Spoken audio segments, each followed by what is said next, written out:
যদি আজকে এনসিপি যে গঠন করেছে, এনসিপির নামে যদি ফ্যাসিবাদ বিরোধী আন্দোলন করতো, নামতো রাজপথে, কোনোদিন তারা দাঁড়াতে পারতো না। এটা মাথায় রাখতে হবে। কেউ যদি ক্রেডিট নিতে চায় এককভাবে, ভুল। যেমন আমরাও ক্রেডিট নিতে পারবো না এককভাবে। জামাত ইসলামেরও তাদেরও অনেক স্ট্রাগল আছে, হেফাজতেরও স্ট্রাগল আছে। শাপলা চত্বরে কিভাবে পাখির মতো গুলি করে হত্যা করেছে, জামাতের নেতা কর্মীদেরকে কিভাবে অত্যাচার করেছে। বিএনপিকে 17টি বছর আমার নেতাকে আসতে দেয় নাই, আমার নেত্রীকে বিনা কারণে জেলে রেখেছে, আমাদের নেতা কর্মীকে মিথ্যা মামলা দিয়ে সারা দেশে নেতা কর্মীদেরকে গায়েবী মামলা, এই মামলা সেই মামলা দিয়ে লক্ষ লক্ষ নেতা কর্মীদেরকে আপনার মিথ্যা মামলা দিয়ে হয়রানি করেছে, কারাগারে রাখা হয়েছে, হত্যা করা হয়েছে, গুম করা হয়েছে, খুন করা হয়েছে। আমাদের তো বিরাট অর্জন। এই 17 বছরে তো আমাদের তারেক রহমানের নেতৃত্বে বিশাল অর্জন। আওয়ামী লীগ বারবার আমাদের দলকে টুকরা টুকরা করতে চেয়েছেন। জুলাই আগস্টের এই আন্দোলনে তারেক সাহেবের যে ভূমিকা, সে যে বিদেশে বসে সে সমস্ত জিনিসগুলো আমাদেরকে অর্গানাইজ করেছেন, এবং এই এনসিপি ওদের পাশে থাকার জন্য। অনেকে বলে কি যে আপনাদের তো মহাসচিব বলেছেন যে আপনারা তো এই কোঠা বিরোধী আন্দোলনকে আপনারা সমর্থন করেন নাই, এই কথাটা বলার চেষ্টা করে।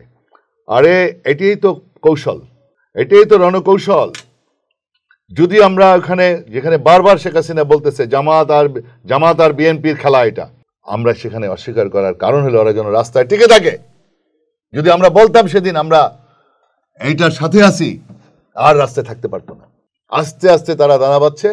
যখন হেলমেট বাহিনী, আওয়ামী লীগের পেটোয়া বাহিনী, সন্ত্রাসী বাহিনী, তারা তাদেরকে, ছাত্রদেরকে গুলি করলো, বুক পাইতে দিল, তখন আরো সকলের সিম্প্যাথি আসলো, সারা দেশের জনগণ ঝাঁপায়ে পড়ছে। তখন আমরা সাথে সাথে আমরা ধরছি। কিন্তু কোঠা বিরোধী আন্দোলনের শুরুতেই আমাদের তারেক সাহেবের নির্দেশে সব সময় যারা ফেজে ছিল না তাদেরকে বলে দেওয়া ছিল সব যাও। কিন্তু ওই কথাটা বলা হয়েছে যে মহাসচিব কৌশল করে বলছে যে আমরা এদের সাথে নাই, এটা রাজনৈতিক কৌশল, মাঠে থাকতে পারতো না। তো কৌশলে আমরা আল্লাহর রহমতে জয়ী হয়েছি। ফেসিবাদ বিরোধী আমরা এমনভাবে তিক্ত অভিজ্ঞতা হয়েছে, সেই কারণে সমস্ত জনগণ তারাও খুব অতিষ্ঠ ছিল। সারা দেশের আবাল বৃদ্ধ বনিতা, সব মা বোনেরা, বাচ্চারা, শিশুরা সবাই বাসা থেকে বেরোয় আসছে। গোটা দেশের এটা বিজয়, এদেশের জনগণের বিজয়। সেই বিজয় আল্লাহর রহমতে আমরা অর্জন করতে পেরেছি। এখন আমাদের দরকার দেশটাকে সুন্দরভাবে গড়ে তোলা।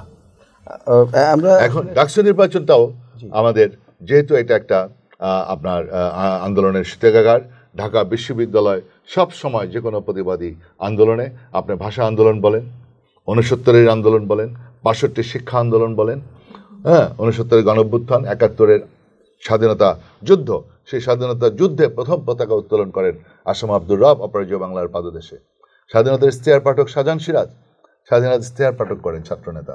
ডাকসুর ভিপি জিএস এজিএস, চার খলিফা সবাই বলে আপনার আসম আব্দুর রব, শাহজাহান সিরাজ এবং সিরাজুল আলম খান এবং আপনার কি বলে সে নুরে আলম সিদ্দিকী এবং আব্দুল কুদ্দুস মাখন, ডাকসুর বিপিজিএস, তৎকালীন বাংলাদেশ ছাত্রলীগের প্রেসিডেন্ট সেক্রেটারি, এই চার খলিফা।